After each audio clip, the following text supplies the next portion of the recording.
لباب بيان كثرة طرق الخير ڕێگاکانی خير زۆرن لە ئاینی پیرۆزی ئیسلام. گەیشتمانە فرمودەی چەنم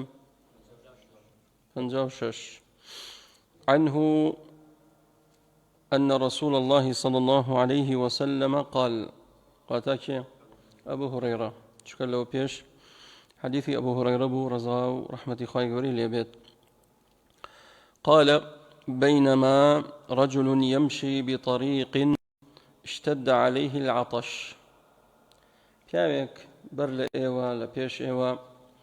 لە ڕێگایەک ڕێی دەکرد اشتد عليه العطش زۆر توێنی بوو فوجد بئرا فنزل فيها فشرب هەتاکو دای بەقەد بیرێ ئاو دا بەزیلی خواردەوە ثم خرج فإذا كلب يلهث يأكل الثرى من العطش كاتێک هاتە سەرەوە لە بیرەکە بینی پەرژین بێ لە ڕوویەوە سەگێک لە تونە زمان ئەخشێنێ بە زەویە يلهث الثرى يعني يأكل الثرى ثرى يعني شي ثرى يعني زەوی خۆڵ ثرامان هي والثريا من هي ناڵێ أين الثرى من الثريا ثريا يعني برزي ثرى يعني نزمي ثرى يعني خۆڵ يعني لە توێنێتیە چونکە دائما خۆڵ ڕتوبەتێکی تایە تەڕیەکی تایە لە توێنێتیە ئەمەندە توێنی بوو زمان یەخشان بە زەویایە بەس بۆی تەسکینی بێتەوە کێ سەگێک پەرژین بێ لە ڕوویەوە فقال الرجل كاتێک ئەم پیاوە بینی لقد بلغ هذا الكلب من العطش مثل الذي كان قد بلغ مني وتي أمي بسر أم صقهات وكزو توينيتي بسر من الشات هستا رحمي بوجولا فنزل البئر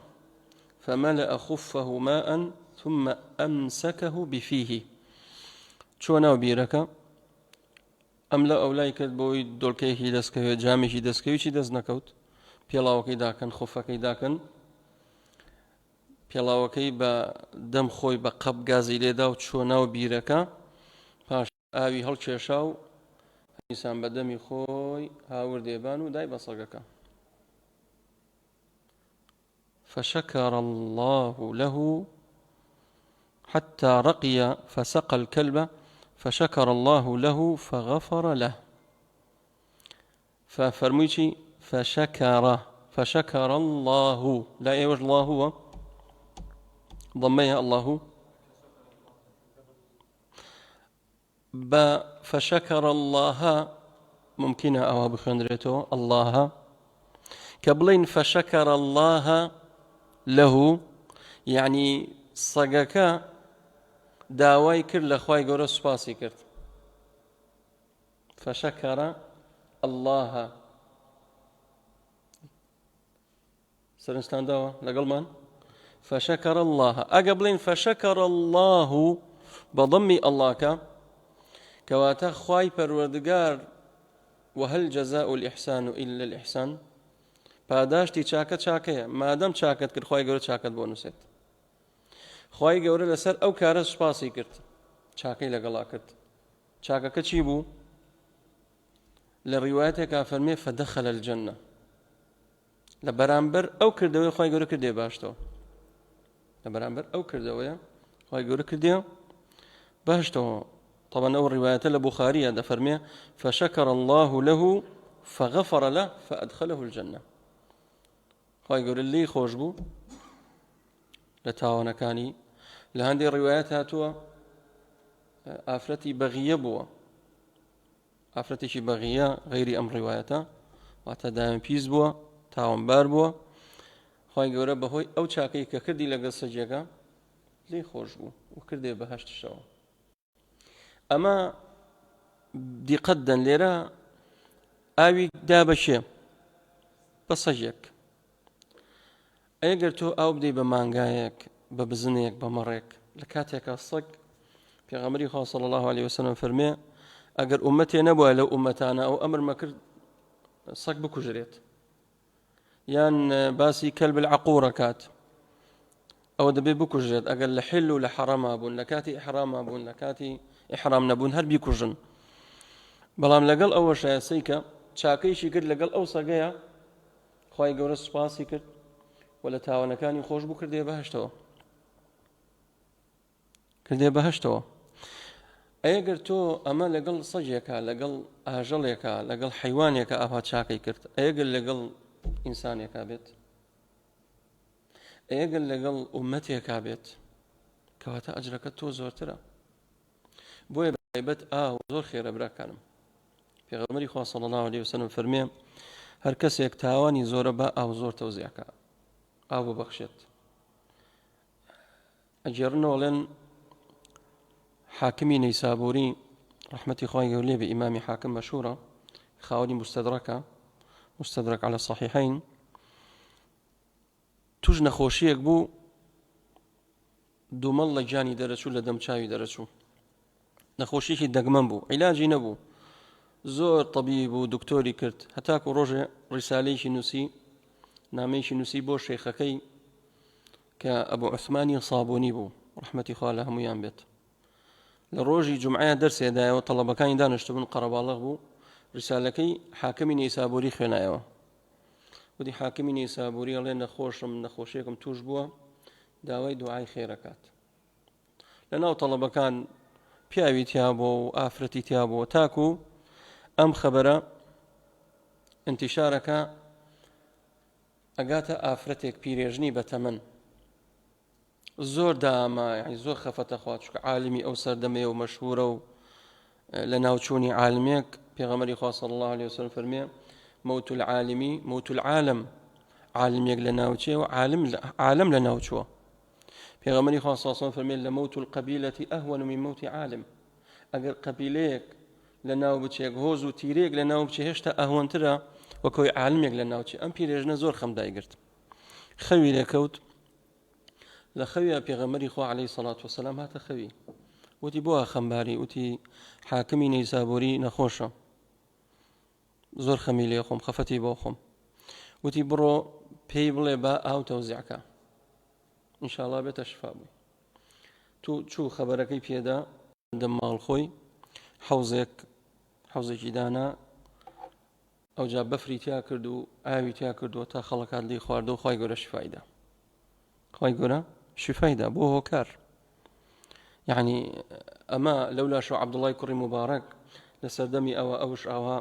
محازەڕەیەدا دەرسێدا بە تەڵەبەکانی پیاوە کاتە لایوتی نەخۆشم دوعای خێرم بۆ بکە و وتی ئەگەر ئیمکانت هەیە بڕۆ بیرێ ئاو لێ بدە کابراش نەخۆشی پیسی توش بوو هەتا چوو بیرێ ئاوی لێدا بە ئیزنی خوای گەورە شفایدا بۆیە یعنی ئێمە زۆر جار خێر وە ئەزانین بەس لە شەو نوێژە بەڵێ زۆر گەورەیە شەو نوێژ ڕۆژوو گەورەیە نوێژ گەورەیە بەڵام هەندێک خێرەیە سێرەکەی نایکەین ئەنجامی نادەین یان بە کەمی ئەزانین بەڵام چونکە نیەتێ پاشی لەگەڵایە لەو بزان خوای گەورە چی ئەجر پاداشتێکی داناوە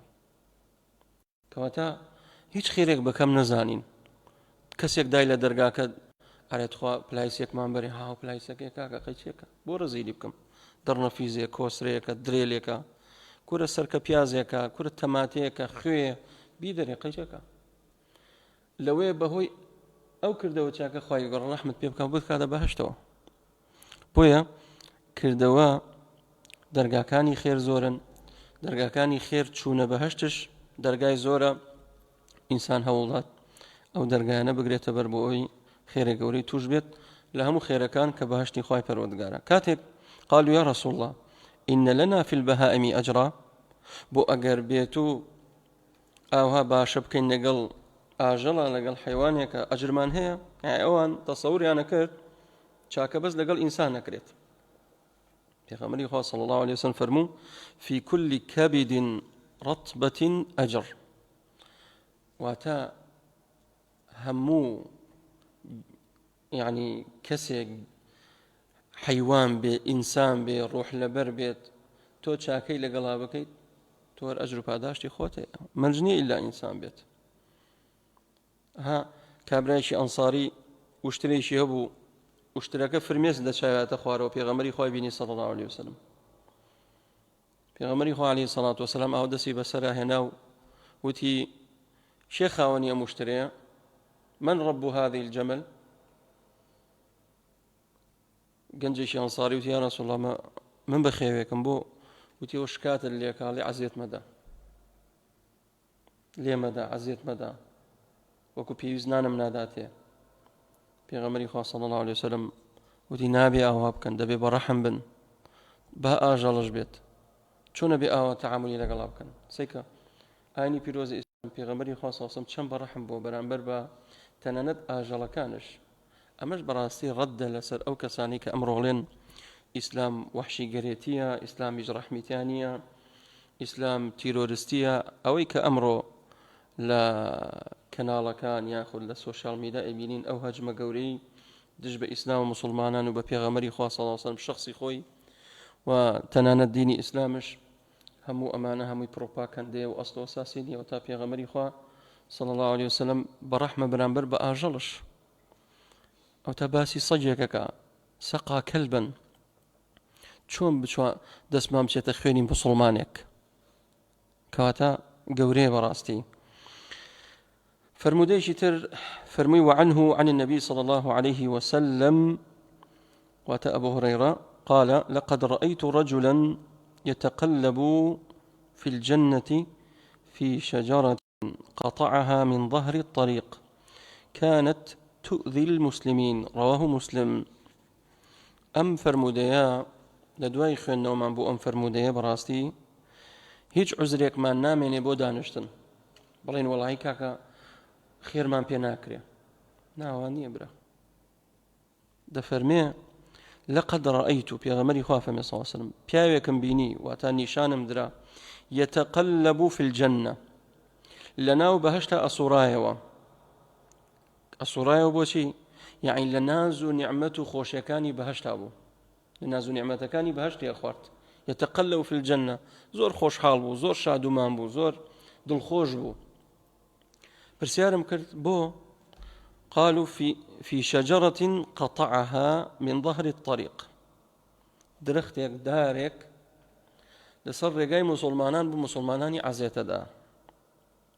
في شجرة قطعها من ظهر الطريق كانت تؤذي المسلمين مسلمانان عزيت دا دي قدا أم بياوا شو بهشتوا ما دخل الجنة بقيام الليل ولا بصيام النهار ولا بصدقة كثيرة أم بياو باسي أو نبو هو كاركي شو نيوجه زوري أبو بوية شو دباشتو يعني نيوجه زوري كردا يعني زور بروجو بوا يعني همو دوشمو بينشمي بروجو بوا يعني روجنا روجي بروجو بوا ناباس وناكات لكاتيك أمانش درقاي خيرن أمانش خيرن أي خيركي چي بو فرموين درختك لرقاي مسلمانان بو درختك لرقاي مسلمانان بو كواتا فائدة يقلم حديثة ورقرين كل ما يؤذي فإنه يزال كل ما يؤذي فإنه يزال ولو كان نافعا كل ما يؤذي يزال ولو كان نافعا كالشجرة هرشتك ببێتە باعیسی ئەوەی کەوا عەزیەتی مسلمانانەدا دەبێت لا ببرێت ئەگەر ئەو شتەی کەوا عەزیەتی مسلمانانەدا سوودبەخشش بێت ئێستا دارێک درەختێک زۆر جارانی ئەو پرسیارە کرێ وڵی درەختێک مانەیە لە ماڵ ئەڵێ نابێ هەڵیکەنی یان نابێ لای بەری چکە گوناحە ئەگەر زەرەری هەبوو یان عەزیەتانەدا ئەتوانی لای دیت بۆیە هەموو شتێک بو باعثي زرر بو خوت يعني بو مسلمانان فإنه يزال أجر أوشتا سود بخشش بو نافعش بو كواتا لرقاي مسلمانان آسن بيني تنق أبيني درختك أبيني بردك قورة أبيني شوشة أبيني شتا طاي خلقها لا يدا ولا إيمانا يعني الحديثة كيف يشوك باس ما كر فرمي وأدناها إماطة الأذى عن الطريق لإيمان أن أما أدناكي تبت بات بهشت أبي أعلاكي چەندێک گەورە بێ کە لا إله إلا الله کەواتە تەوحید لەسەروی هەموویەتی توحيد لسروي همويتي لروايتك أفرمي أم بياو فرمي والله لأنحين هذا عن المسلمين لا يؤذيهم كعراسيوني خوارد فرمي لأنحين يعني كاتك أم سيوني خوارد يعني كردوكشي نكرت بس نيتي بودا مزران فأدخل الجنة شو بهشتو بهوي شي بهوي نية صالح وباككي نية چەند دەورە بینێت ئەم کابرایشتا بە عەمەل نەی سەلماندبوو فەرمووی سوێن بەخوای گەورە ئەم دارم مادەم ئەم درەختە عەزێتی موسڵمانە نەدا دەبێت لەسەر ڕێگای موسڵمانە لایدم والله لأنحين هذا عن طريق المسلمين فأدخل الجنة فغفر الله له خوای گەورە لێی خۆش بوو لەسەر ئەو نیەتە چاکەی کەواتە دخل الجنة كان بالنية الصالحة لم يذكر العمل لرباسي عملك نكردو لم روايته لو يبيشو باسي شي كرد فعلا بعملي لا يدا بلام لرباس باسي نيتك كرد كواتا نيتش زور قوري اگر بو خوابت انسان صدقي هبه اخلاصي هبه نيتي باشي هبت في غمري خاصة فرمي هر كسيك من هم بحسنة ولم يعملها يعني فلم يعملها كتب له حسنة كابرا نيتي باشي هبو ويستي او كردو چاکە بکە ئەگەر نەشیکە حەسەنەکەی بۆ نووسراوە ان شاء الله حەسەنەکەشی بۆ نووسراوە حديث تر فرمي قال وعنه أيضا وأتى أبو هريرة قال صلى الله عليه وسلم من توضأ فأحسن الوضوء أم حديث باسي فضل روجي جمعة ما بوكات يعني درجاي تر لدرجة كان خير روجي جمعة هاي بدمندي خوي هي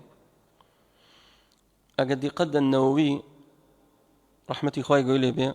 بو هر حديثك بابتي شي هاوردو استا حديثك من خلال سبارت بشي شوكيك داري شلادا لرقاي مسلمانا اما رقايك برو بهشت اوي بيشوتر اوي دا بصجيك ونيا اما ليرا باسي دز نيوجكا باسي نيوجكات امانش درقاي خيرا كثرة طرق الخير رقاكاني خير زورا من توضأ فأحسن الوضوء هر کەسێ دەستنوێژێکی جوان بشۆرێت دەستنوێژ شۆردنی جوان ئەوە نییە بچی ئاو زۆر سەرف بکەین دەستنوێژ شوشتنی جوان ئەوەیە ئەرکانەکانی جێبەجێ بکەیت مراعاتی ئەرکان بکەیت و مراعاتی واجباتی دەستنوێژ بکەیت و مراعاتی مستحباتی دەستنوێژ بکەیت ئەوەیە ئیسباغ الوضوء ئەوەیە دەستنوێژ شوشتنی جوان یعنی کاتێک دەستنوێژ شەڵەگری ئیسباغ الوضوء ئەوەیە یعنی لە بین پەنجەکان شت تەڕکەی ئەو فەضیلەتت بۆی لە دەست نەچێت دەستنوێژە جوان بگریت نەک لە کۆڵی گەیتەوە هەندێک شوێنت تەڕ نەکردووە کاتە نوێژەکەشت قبوڵ نابێت فەرمووی من توضأ فأحسن الوضوء ثم أتى الجمعة دەستنوێژە جوان بگرێت پاشاندا بکەوێتە ڕێ بۆ جومعە طبعا لێرە باسی غوسلی نەکردووەیە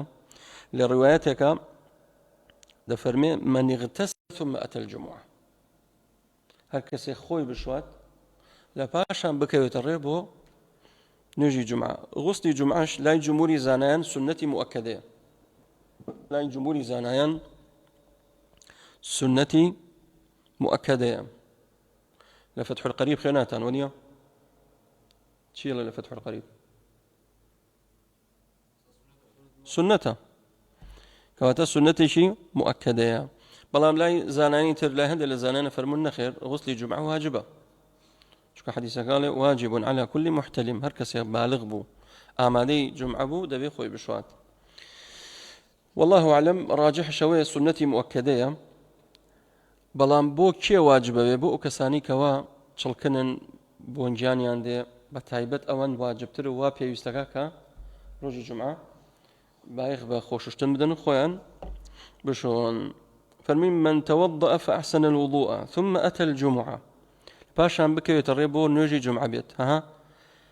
فاستمع وأنصت واتا بيش إمام لي أحمد بي نك إمام لسر من برتو بكيت الريب بداخل زورك لمسلمان أبينين إمام وخطيبة شد سر من بر أو جاك يتري كره هي إمام خطيب شو تبا منبر أو جابيرة كاتب شتا حمام خوي بشوا سيلم كم ترخمية الكوا تعظيم روجي جمعة فرمي ثم أتى الجمعة بكيوت الريب ونيجي جمعة فاستمع وأنصت جو بقريو بيدنگ بي واتا روح ضلي لا خطبة بيت أما بلا شو بجسم لنا وخطبة دابنشي ضلت لم لا ولاية ولا تجارته ولا دنيايا أو أن فضيلة برناكبه أقر بيوتا فاستمع أو برتكل بلان فرموشي وأنصت إنصات كتوب بوي كواتا دلش لاي إمام خطيب بيت ورود لاي بيت ضلد لاي بيت زانا باسي شيكا بو استفادة لبكم غفر له ما بينه وبين الجمعة وزيادة 3 أيام أم كردوا بيته كاريشي سرينوي تاوانكاني لجمعة وبجمعيتر وتشيش زيادة لو جمعة سيروش كاكاتشن دا أما كزانانا فرمون الحسنة ب10 أمثالها الحسنة ب10 أمثالها يكسر ضربي داكريت يكسر ضربي داكريت باشا ومن مس الحصى فقد لغى بەڵام پێغەمبەری خوا صلی الله علیه و سلم وریامان کاتۆ لە شتێک ئەو پاداشتانە بەچی لێ دەسەدەن غفر له ما بين الجمعتين لێرەش ئایا غفر له لە تاوانەکانی خۆشەبێ لە گوناهەکانی ئایا کەبائیرە یان سەغائیرە زۆرینەی زانایانە فەرمون سەغائیر الذنوبە زۆرینە دەفەرمون سەغائیری ذنوبە ئەی کەبیرە دەبێت تەوبە بکەیت دەبێت تەوبەی لەسەر بکەیت كبيرة بيوستي بالتوبية وتفصيل زيادة لحديث كيت إن شاء الله تفصيل زيادة لدينا بابتي كفارة مغفر الذنوب ومن مس الحصى فقد لغى وهركسيك يا ريبة برت كرد ورد برت بو باسي حصايك الليرة أما بس تايبدني بس بحصى يعني كواتا أقر من الروجي جمعية موبايل كم بدز بيه درسته يا من يا ريب كم بتسبيحة كم خو مشغول كم درسته نا بۆ لێرە باسی حەسایەک لە سەردەمی پێغەمبەری خوا صلی الله علیه و سلم مزگەوتیان وردەبرد بووە زیغ بووە یعنی فەرش نەبوو وەکو مزگەوتەکانی ئێمە سەحابەتن لەسەر ئەو وردەبەردە و لەسەر ئەو زیغ و چەگلە نوێژیانە کرد بۆیە جار وا بوو لە ناو خوتبەیە کەسی وا بوو بە وردەبرد خۆی مەشغوڵ کردە پێغەمبەری خوا صلی الله علیه و سلم فەرموویەتی من مس الحصى فقد لغى کەسێ خۆی بۆ مەشغوڵ کە ئەو لەغوی کردە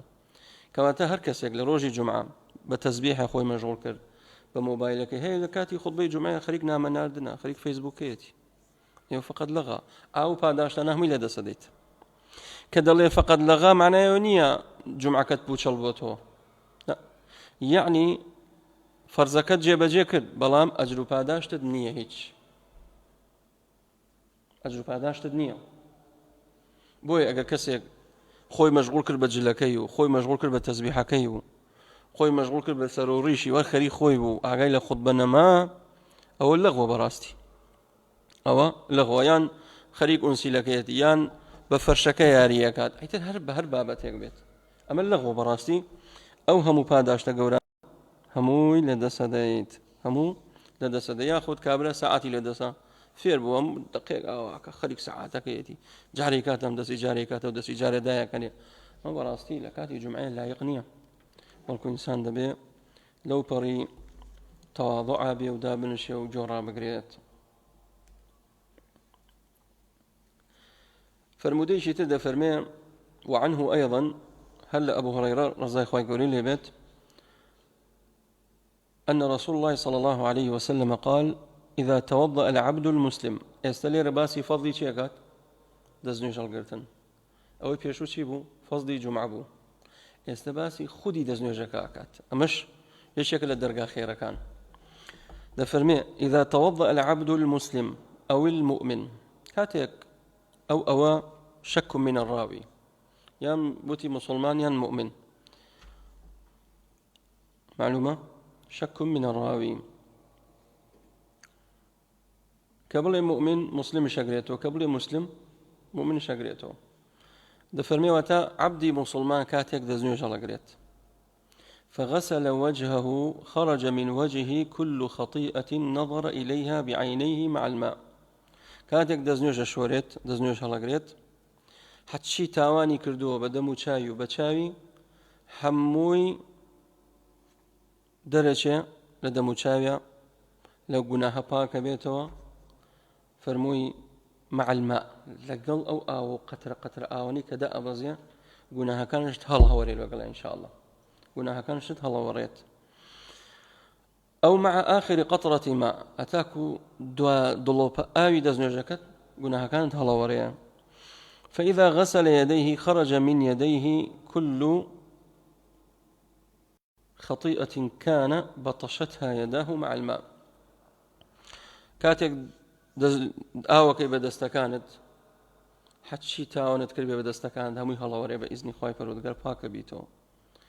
فإذا غسل رجليه خرجت كل خطيئة مشتها رجلاه مع الماء أو مع آخر قطرة ماء حتى يخرج نقيا من الذنوب. كاتك بيكان تشوي هر هنگاوي كدنابي ببيكانت بو تاوان هموي باك بيتو وتاوان لجسم لا شو جوارحي أو إنسان مسلمانا نامنت حتى يكون نقيا هتاكو چي لديت بتاوتي باك بيتو أمد دزنيو جوايا ئەگەر تو بین نوێژەکان بکەی کە پێغەمبەری خوا صلی الله علیه و سلم فەرمێ الصلاة إلى الصلاة مكفرات لما بينهن الجمعة إلى الجمعة رمضان إلى رمضان أمانة ميتيا أبيت كفارتي تاوان أمي بيت كفارتي تاوان. فإذا بكين إن الخطايا والذنوب لها تأثير على الأعضاء. تاوان سركشي كاريگەری لسرشي لەسەر ئەندامەکانی لاشە ئەو تاوانی بەدەم و چاو بە چاو کردوتە ئەو ئینسانانی کەوا نەزەر زۆرەکەن ئەوانی کەوا تاوانیان زۆرە سێرەکەی بەدەم و چاویانەوە دیارە سوبحان الله یان بەدەستێەوە یان بە قاچێەوە یان بە لاشەیەوە بە هەر ئەندامێکی لاشەی تەئسیری دەبێت لەسەر ئەندامەکانی لاشە. بۆیە فەرمووی هەموو ئەو تاوانە لە ئەعضاکانی هەمووی دەرەچێتە دەرەوە و کۆتایی پێدێت. ئەم حەدیثەش بەڵگەی لەسەر فەضلی و گەورەی دەستنوێژ ئەبێتە هۆکاری ئەوەی کە خوای گەورە لە تاوانەکانمان خۆش بێت لە تاوانەکانمان خۆش بێت. فرموديشي تر وعنه عن النبي صلى الله عليه وسلم وأبو هريرة قال الصلوات الخمس السليرة باسي چیمان بۆکە نوێژمان بۆکات کەواتە باسی ئەبواب محو الذنوب ئەو دەرگایانەی لێرە سێ دەرگا باسەکات بۆ سڕینەوەی تاوان. ڕێگا زۆرن بۆ سڕینەوەی تاوان بەڵام لێرە لەم فەرمودێ سێ ڕێگا باسەکات. الصلوات الخمس والجمعة إلى الجمعة ورمضان إلى رمضان هەر پێنج نوێژە فەرزەکە واتە نوێژی نیمەڕۆ بۆ نوێژی عسر بۆ مغرب بۆ عیشا بۆ بەیانی الصلوات الخمس الجمعة إلى الجمعة نوێژی جمعة بۆ نوێژی جمعة ورمضان إلى رمضان نوێژی رمضان مانگی رمضان بۆ مانگی رمضانی تر بە ڕۆژوو بیت. ئەمانە مكفرات لما بينهن هەمووی دەبێتە هۆکاریشی سڕینەوەی تاوانەکان مكفرات لما بينهن بەڵام بەمەرجێ إذا اجتنبت الكبائر ئەگەر بێت و خۆت لە تاوانە گەورەکان بپارێزیت. ئاەتەکە فەرمێ إن تجتنبوا كبائر ما تنهون عنه نكفر عنكم سيئاتكم وندخلكم مدخلا كريما. ئەگەر ئێوە لە تاوانە گەورەکان خۆتان بپارێزن ئێمە لە تاوانە گچکەکان تانبورین لێتان خۆشە بین ئەچنە باشتەکەی خۆی پەروەردگار. کەواتە لێرە باسی ذكر ثلاث حسنات سي حسني باسكت. حسنة يكم صلاة زور قورية نيش عمود الدين فرموتو نيجي نمرود كرد نيجي نمرود بو عسركي لبين نمرود بو عسر هر تاواني كتكر بيه بيتها كفارة جناح لعسر بو مغرب هر تاواني كتكر بيه خواهي يقوليت خوش بيت تاواني بشكا كانت أي لا جمعة بو جمعة لرمضان بو رمضان تر يعني أمس أنا لەوەی کەسێک پرسیارکە باشە من کە من 5 فەرزە نوێژم کرد بووە ینی کەفارەتی تاوانەکانم ئەی باشە من جمعە بۆ جمعە ئەیدە تاوانم نامێنێەوە نییە ئەی لە ڕەمەزانە بۆ ڕەمەزان کەواتە من هەر پاکە بمەوە ئەمە چۆن جوابی دینەوە ابن القيم رحمة خوای گەورە بێ و ئیمامی نەوەویش لە شرحی صحیح مسلم ئەم عیلەتە جوابمانە داتەوە ئەم پرسیارە دەفەرمێ ئەگەر تاوانی هەبوو ئەو خوای گەورە لە تاوانە گچکەکانی خۆشەوێت تاوانە بچکەکانی کە تاوانی نەما تاوانە گەورەکان تەخفیفەکات تاوانە گەورەکان ئەڵێ رجو الله أن يخفف الكبائر نەوەوی ڕەحمەتی خوای گەورە بێ سوشێکات کەمێکات و تەخفیفێکات یعنی چۆن ئێستا لە ماڵ و ئێمە چیمان هەیە ئەو هینەی کە لە ماڵە هەیە تەصفیە ئاوەکە چی پێڵن فلتەر ئاو چەند مەصفای هەیە سیانی هەیە تەشبیه نەبێ ئەمەش لێرە سێ حەسەنی باس کرد سێ مکەفیراتی ذنوب فلتەری یەکەم ئاوەکە تەصفیەکات با بڵێن لە 120 فلتەری دووەم لە 160 فلتەری سێم لە 100 ها لە یەکەم ئەگەر 100% نیکە لە 120 پاکەوە کرد فلتەرەکە تەصفی کرد لە فلتەری دووەم زیاتر لە فلتەری سێم تەواو پاک بیتەوە تۆش لە نوێژەکانت لایە بات دەی لەولاوە کەبائرت هەیە خەفیفیەکات دەی چوویتە ناو ڕەمەزان خەفیفترێکات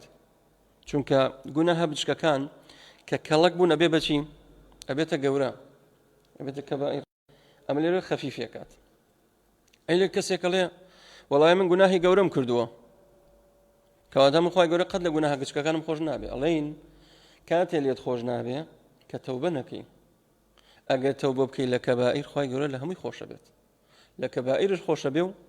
لە سەغائرش خۆشە بێت لە کەبائرش خۆشە بێ و لە سەغائرش خۆشە بێت کەواتە گەورەیە بەڕاستی ئینسان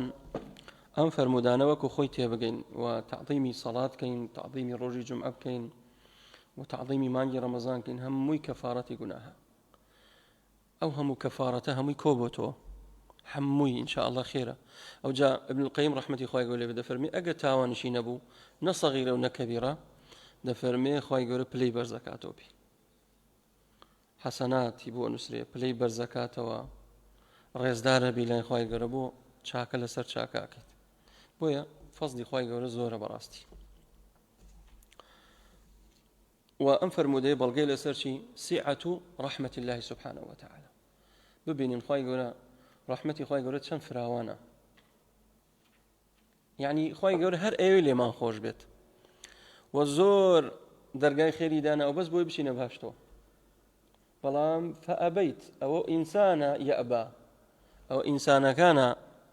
ئەیانێ بەرەو دۆزەخ بڕۆن و نایانێ بچنە بەهەشتەوە کەواتە ئینسان دەست بەم فەرمودانە بگرێ و هەر دەرگای خێر بوو دەستی پێوە بگرێ ئینشاءالله خوای گەورە پاداش تێداتەوە حەدیثێکی تر وعنه أيضا قال صلى الله عليه وسلم ألا أدلكم على ما يمحو الله به الخطايا ويرفع به الدرجات ألا أدلكم ألا دل على الاستفتاح والاستفهام ألا أداتي تيا بو استفهام استفتاحا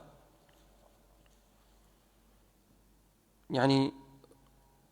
استفهاميش أو برسيارة آية بيتان رانا قيلم تشتك أبيته هوكاري سرين ويتاونا كان ما يمحو الله به الخطايا ويرفع به الدرجات والدرجة بلو بيتان نجبرز بيت ولا إخوة قالوا بلى صحابة من شدة حرصهم يكسدلن بلى أمانة يا رسول الله صلى الله عليه وسلم قال سيشتي باسكت فرمي إسباغ الوضوء على المكاره إسباغ يعني شيء يعني أن يأتي بالأركان والواجبات والمستحبات هو معناه إسباغ يعني دزنيو ششتنيشي جوان بأركان وواجبات ومستحبات يعني أجا كسيك دزنيوجي هالقرد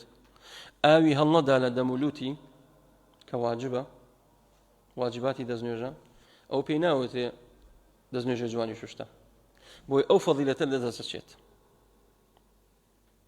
فەرمووی ئیسباغ الوضوء على المكاره، نەیوت هەر دەستنوێژێکی ئاکەزای هەڵگرن، نە، دەستنوێژ شوشتنێکی جوان بە ئەرکانەکانی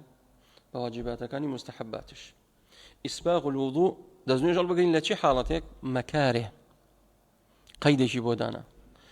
لە کاتی ناڕەحەتیەکان.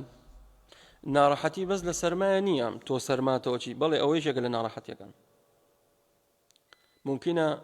لە چلەی هاوینایە تەنکیبان ئاوەکە گەرم بێت، ئەوەش چیە؟ مەکارەها. ها چەند ناخۆشە جارێ بە ئاوێ کوڵاوە سێرەکەی دەستنوێژ هەڵەگریت، ناڕەحەتە بی، پێت ناخۆشە، ئەو فەضیلەتت بەرەکەوێت. یان مەکارێ ئەوەیە تۆ نەخۆشی بێتاقەتی ناتوانی بجوولێتەوە، بەڵام دەستنوێژ هەڵەگری لەگەڵ ئەوەی کە قورسە لەسەرت بۆ خی گەورە دەستنوێژ هەڵەگری، دەستنوێژە جوان هەڵەگریت، تەمەڵی لێ ناکەیت. ئەوە ئیسباغ الوضوء على المكاره. لروايتك فرمي إسباغ الوضوء في السبرات. سبرات يعني لك في شدة البرد، لكاتي سرما وصوليشي تند توبشي دزنجل بقريت. أو فضيلة تايبتت بركبت كأبيته كاري وكخواي قلتها هنا كانت خوش بيه ولولا رفع درجات البوبكان. وكثرة الخطى إلى المساجد، وهنگاو زۆر هەڵنان بۆ چۆ؟ بۆ مزگەوتەکان. ئەمە بەڵگەی لەسەرەوەی کەوە ئەوەی ماڵی دوورە ئەجری زیاترە لەوەی ماڵی نێزگە هەنگاو کەمەنات.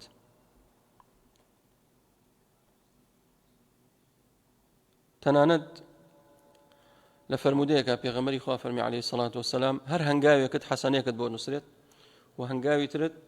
گوناهێکت لەسەر سڕێتەوە و هەنگاوێکت يرفع بها درجەیەک بەرزە بیتەوە. لە حەدیثەیەکە فەرمێ هەنگاوێکت 10 حەسەنەت بۆ نووسرێت، هەنگاوێک 10 حەسەنەت بۆ نووسێ. بەنی سەلیمە هەبوو، هۆزێک بوون، ئەنساری بوون، ماڵیان دوور بوو لە مزگەوتی پێغەمبەری خوا صلی الله عليه وسلم.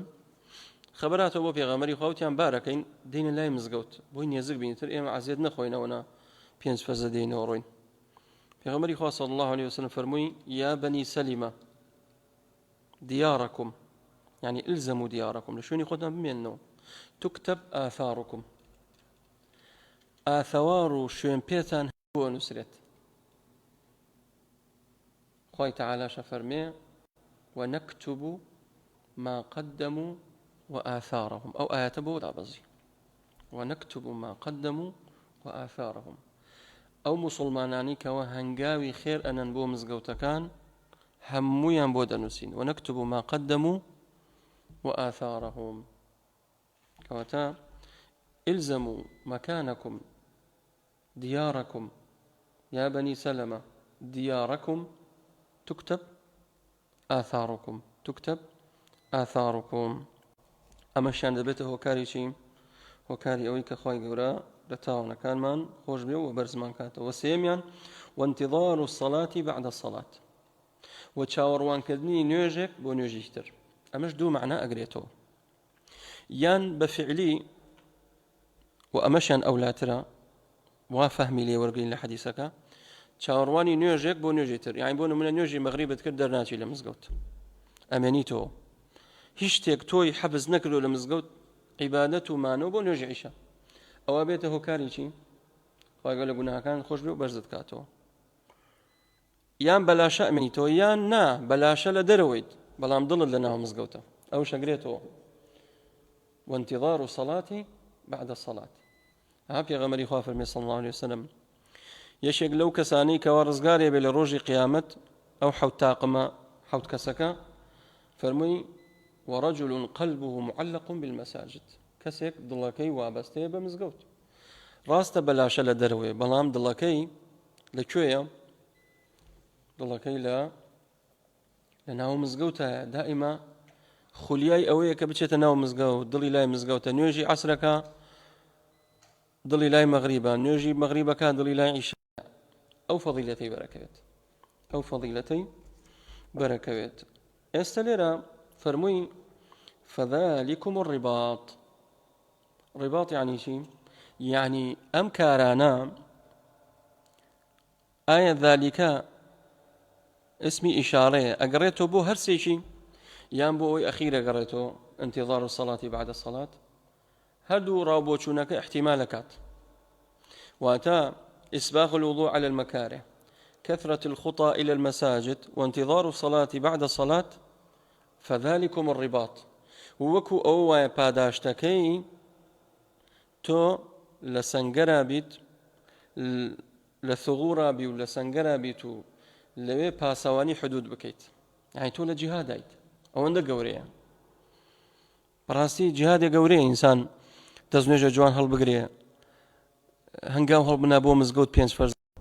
ولا ناو مزقوت ابمنيتو لم يجبو نيجتر فذلكم الرباط وكو لسنجرا بيت برامبر دجمن وسطا بيت لجهاد تيك وشانا بيت بەڵام زانایانە فەرموون ئایا ئەو ذلكە ئیشارەتە بۆ هەرسێکی ممکنە بەڵێ بۆ هەرسێکی بێ بەڵام زۆرینەی زانایانە فەرموون بۆ سێمە انتظار الصلاة بعد الصلاة چونکە بەڕاستی ئەوە جهدە زیاتر هەبێ ماندووبوونی زیاتر هەبێ تەحملی زیاتر هەبێت وەکەوە تۆ لە بەرامبەر دوژمنە وەستا بێت ئێمەش دوژمنی سەرەکی ئێمە کێیە شەیطانە ئینە شەیطانە لەکم عەدوو ئێستا بۆ بە میحراب وتراوە میحراب چونکە تۆ لە میحرابە لەناو مزگەوتە أنت تحارب الشيطان أجنجي لقى الشيطان دائمته تولى جنجي لقى الشيطان فذلكم الرباط وكوايتو بران بدو جمنت قلبي وباسواني سنورة كردبيت حديث شيتد فرمي قال وعنه أيضا قال رسول الله صلى الله عليه وسلم إذا مرض العبد أو سافر